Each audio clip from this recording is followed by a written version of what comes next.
Well, I purchased the regional North America version of X-Plane for I think it was $29.99 off Amazon.com, and here it is. And I wanted to find out if it would indeed work with the Mission Planner, and I can tell you it does work just as well as the demo works, but this has scenery along with it too. Now, one of the things about this version is it comes with 2 CDs, and you have to have disc 1 in the drive in order to use the simulator. Now, that was kind of an inconvenience, so I looked around and found out that you can use Daemon Tools to create a virtual drive. That's Daemon Tools, and you can download that free, create a CD image, and then mount a virtual drive with that image in it, and then you don't need the disk in your computer. The other thing I found out is there's a utility that lets you create your own airports, and that's free. It's called WEP, or World Editor Package, and you can download that free, I think, off the X-Plane site and create your own airports and some scenery around it. Now, to get X-Plane to load without disk 1 in your CD drive, you can download Daemon Tools from CNET or some other server site and install that.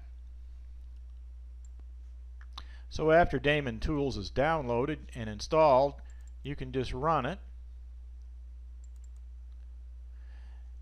And the first thing you need to do is to create your image. So click on this disk icon right here, Make Disk Image, and then choose your CD-ROM or DVD drive here, and once you do that, click Start, and it'll create an image, and then you'll get an image that looks something like this. I've got X-Plane 10 disk 1 right here as an image. Okay, now the next thing I can do is click on the virtual drive icon down here, and you'll see the X-Plane logo right there, and then click the Mount button. Pick the image, open it. You'll see it mounting right here,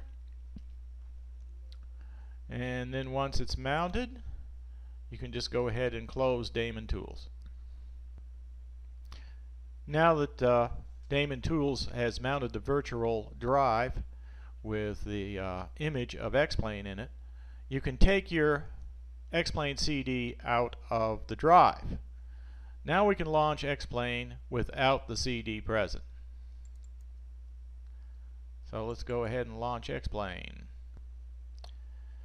Now when you first start X-Plane, you're going to notice that you probably will have the default plane and the default airport. Well, you can go in and select the plane, which is the most currently used radio control plane, and the only one that's in this package is the GP PT60. So I'm going to open that up, and then I'm going to go to Chase View, and you can see there's the RC plane right there. And that's what it looks like. Alright, I'm just going to pause this. Now, the next thing you want to do is probably select an airport. Well, I know you RC guys are going to be listening, and you're probably going to say, well, I don't want to fly out of an airport like LA or Chicago or Boston or something like that, or one of these local airports. I want to be at my flying field and fly around at my flying field. Unless you're somebody that actually has a flying field at an airport, but we're not even supposed to be flying at airports. So that makes this package a little weird, but fortunately you can create your own airports, and you can create an airport at your flying field. All you have to do is look it up on Google Maps and make an airport. In order to do that and add it to this location list right here, we need a tool called the World Editor, and let's go take a look at that. Okay, so you can go to the wiki at xplane.com/scenery tools, and under these scenery tools you'll find the World Editor, and you can download it for your operating system right here. Now once you download and install it, you'll get an icon that looks like this, and wed.exe. So we just run the world editor right here. So what we want to do is just click the new scenery package button down here, or you can do it from the file menu, but give it a name of your favorite flying field. I'm just going to call mine NRVRC. That wasn't quite right. NRVRC. That's one I haven't made yet, so let's go ahead and use that one. Okay, once you get that typed in, then we go ahead and open it with the open button. And here we go right here. Now, we're not going to worry about where we are right now. The first thing I'm going to do is just go ahead and create an airport. Alright, so we'll just go up here to Airport and do Create Airport. And then we'll just come over here and give it a name.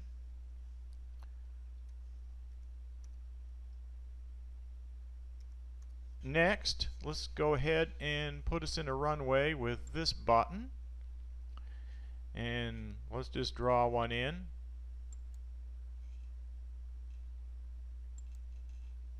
Alright, there's a runway. Now you notice the runway, when we created this runway, it made a number over here. It's 18/36, and that's our runway object. Now we select this arrow right here, and then we can grab these vertices and move it around, change the size, and when we change the size you can see these numbers over here changing. So right now we got a length of 221 right there. Now if we go back up here to the name, you can see that it gives an elevation. So we're going to have to find that elevation, and we're also going to find the coordinates where it's at. And the coordinates where it's at go in right into these numbers here where it's got the latitude and longitude. So we're going to get those things and fill them in. Okay, so for now let's just go ahead and save our file, and I'll just do save here. That saves it for WED. And now let's go ahead and export the app data, the airport data, which is going to go in this folder, which is underneath the X-Plane folder, X-Plane 10 folder. So let's call this, we'll call it apt slash or dash NRVRC, and we'll just go ahead and save it. Alright, now let's just go ahead and close the program. Closing WED. Now let's go into the X-Plane folder, and I'll show you where that is, where that disk went. And it's under Resources, Default Scenery, Default App Data, or App Dat, and it's on Earth, not on Mars. We're here on Earth, and there's the one we just created. Now if we look at that with, say, Notepad, there's the information we have right here. Now what we want to do is change these coordinates values for the beginning and end of the runway, and also we need to fill in our altitude, which goes right here on this number right here. Alright, so let's get all that information and paste it in. Now to do that, we're going to use the Mission Planner, believe it or not, for our Ardupilot. So let's bring up the Mission Planner. Let's just go to our Flight Plan tab, which is right here, and we can scroll out. Now most of you will know where your home is, where you're located, and then you just have to follow these roads on the Google satellite map, which I've got selected right down here. It's usually default, and you'll see this Google satellite map. So just follow your local roads until you find what you want. So I'm just going to scroll through here.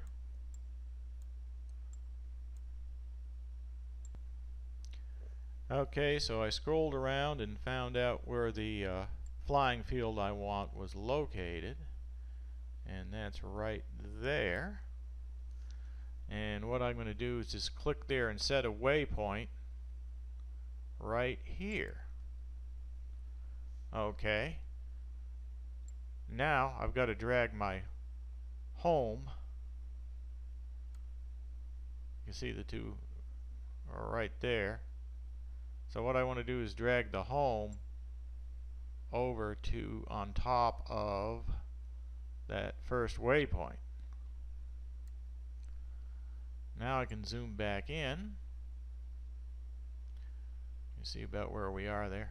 Zoom back in. Hope it'll stay put. And now I can further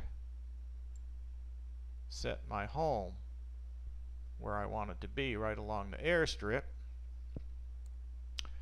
And then I can drag my first waypoint, say, to the beginning of the airstrip, and make a second one at the end of the airstrip, like that. Like that. Now I can also check the altitude by just scrolling around. Looks like the altitude's all about 311 right here. You can see over here altitude 311. I believe that's in meters. So we got an altitude of 311, and we got our two endpoints, and we can open this up down the bottom here, and you can see waypoint 1 and waypoint 2, and these are our coordinates right down here that we need to fill in. Okay, so let's go ahead and open our airport data file back up that we created earlier with WED and fill in some of these numbers. Okay, the first thing was we had altitude of 311. So just go ahead and put that in. Now we want to put these coordinates in, but these coordinates actually are 1 digit longer than the ones that we're going to get out of the mission planner. So we'll have to account for that. So let's go down to the mission planner here. We'll start with the first one. I'm just going to do a Control-C to copy and paste it in right here. And you'll see it's a little shorter, so I'm just going to put a 0 on the end to make it the right number of digits. Okay, now let's get the longitude.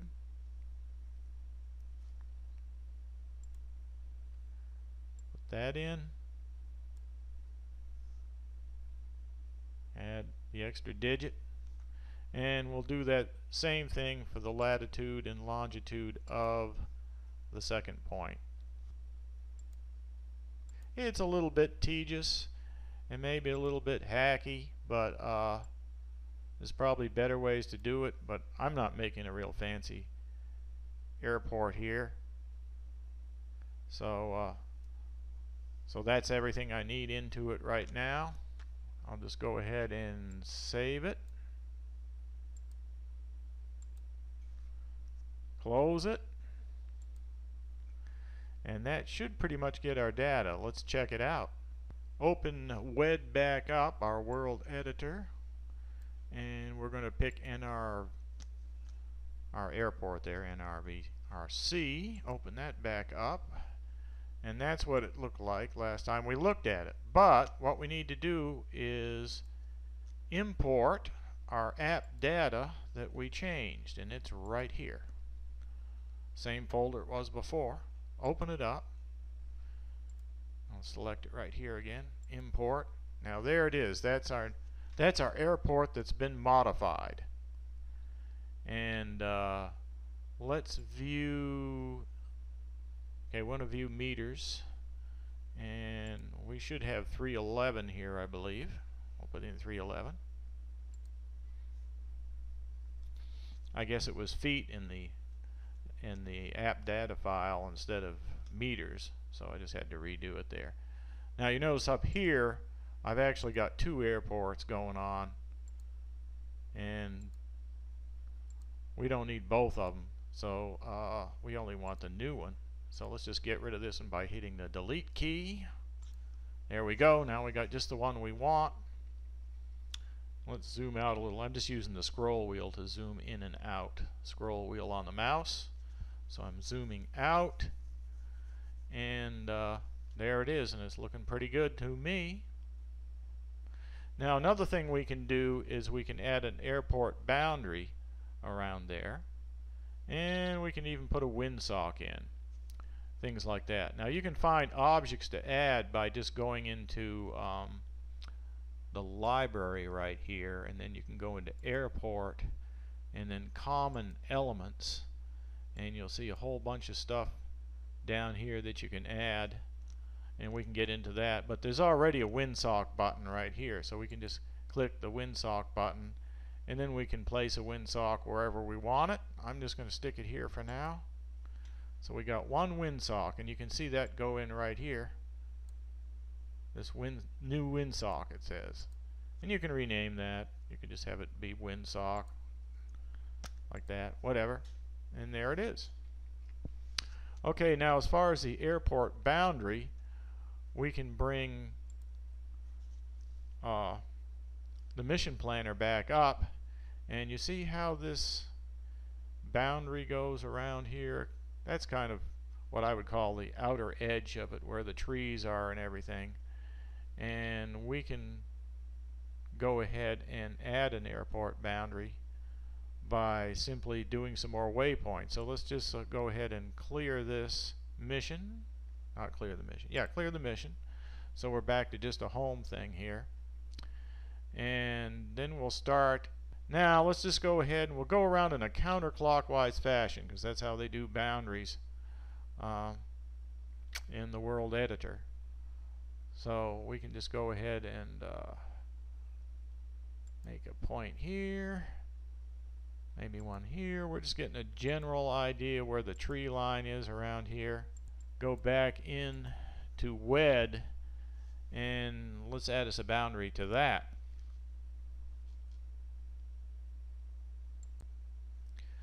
So the boundary button is this button right here, and we can just click that.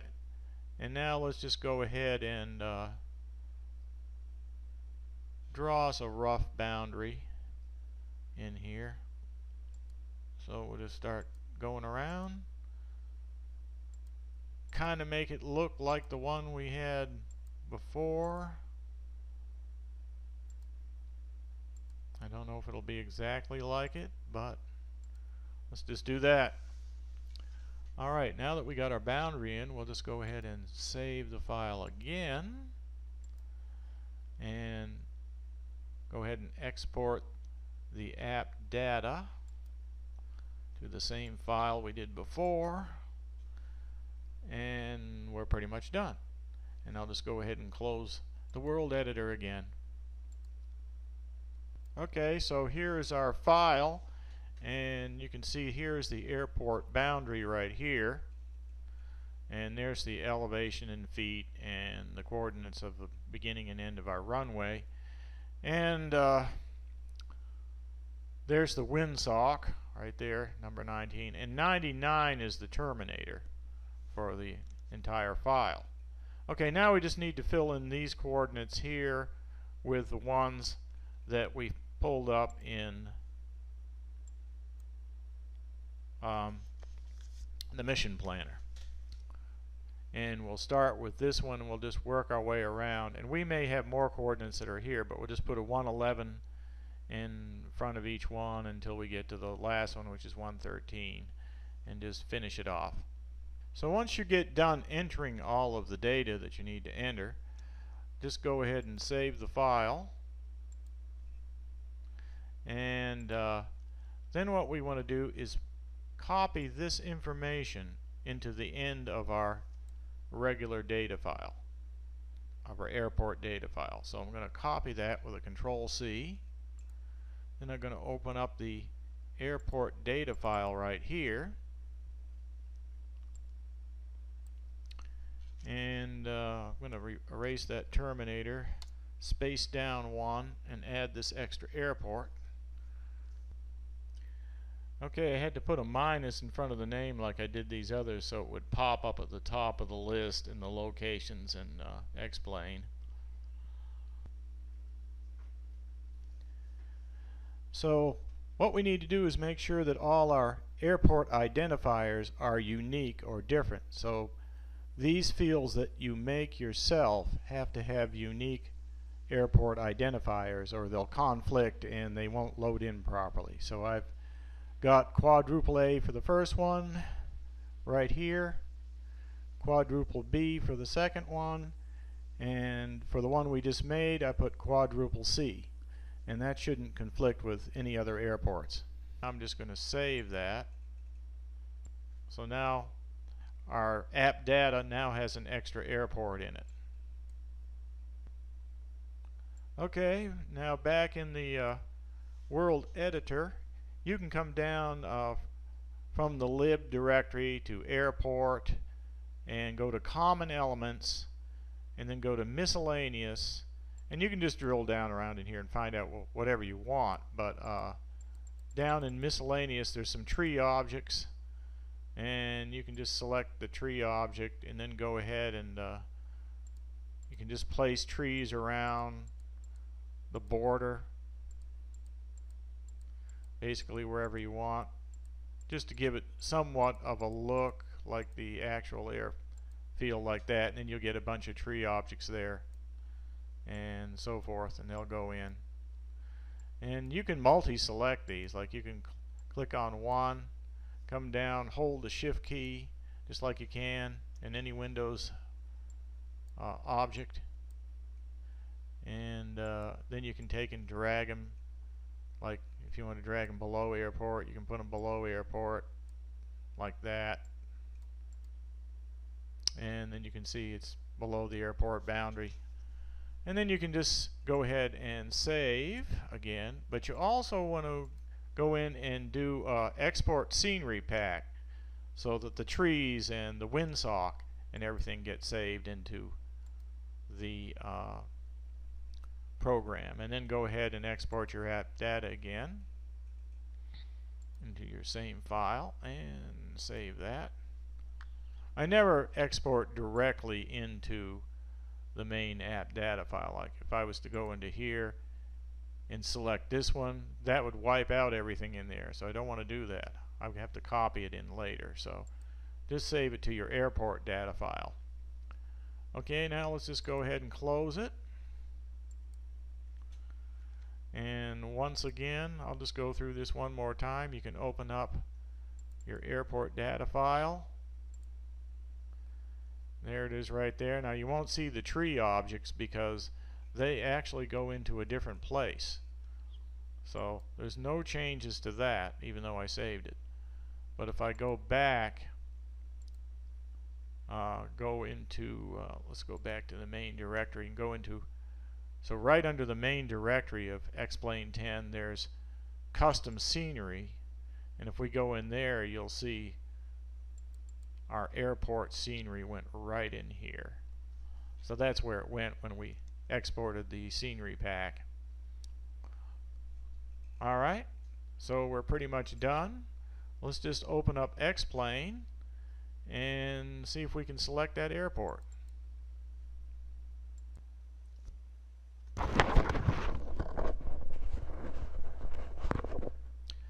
Okay, Explain is now running. Let's see if our airport is there. So we go to Location, select Global Airport, and there it is, NRVRC. So we're going to go to this airport. Now we're at the airport. What I'm going to do is hit pause and go up to View. Let's go to Chase View, and then I can just use the arrow keys to kind of look around. And there's the trees that we put in next to the airport right there. And over there I think I see the windsock right in this area.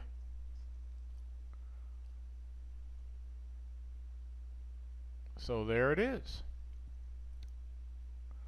Let's see where our plane is at right now. Ah, there it is. Okay, and now I'm flying over the airport that we just made, and I've just done the do action to start the mission. I've got a mission over here, and so there it is, flying along at the new airport we just created.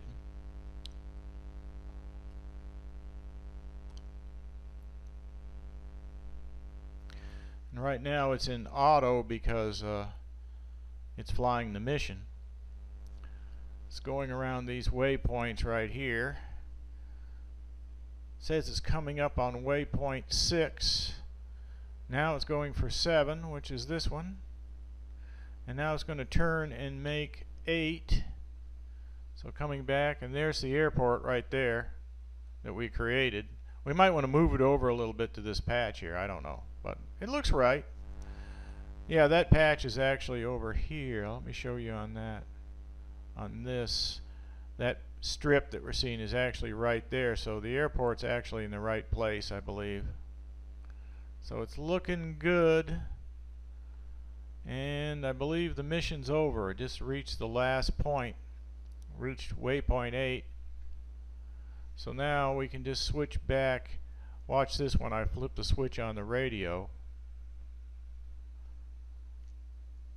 I went to manual. I'm in manual flight now. And I can also flip the switch and go to stabilize mode. And there we're in stabilize mode. And now I'm just flying along, looking over the area where the RC field is. And there's our runway down there. So I'm just throttle down here. Let's make a little circle.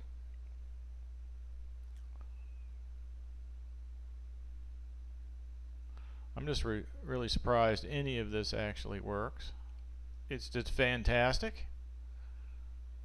I'll probably crash. See if I can get around here. Our altitude is now dropping. I'm at 47, 46. You can see it over there at the right. That's supposed to be a river. Okay, there's a, maybe I'll just land sideways on the thing. I don't know. Anyway, here we come. Oh, well, at least I got back near the airport. So that's it for now. At least we got the airport created and everything worked. So that's a quick look at X-Plane 10, the regional North America version. And like I said, it's about $29.99. So it's a pretty good buy.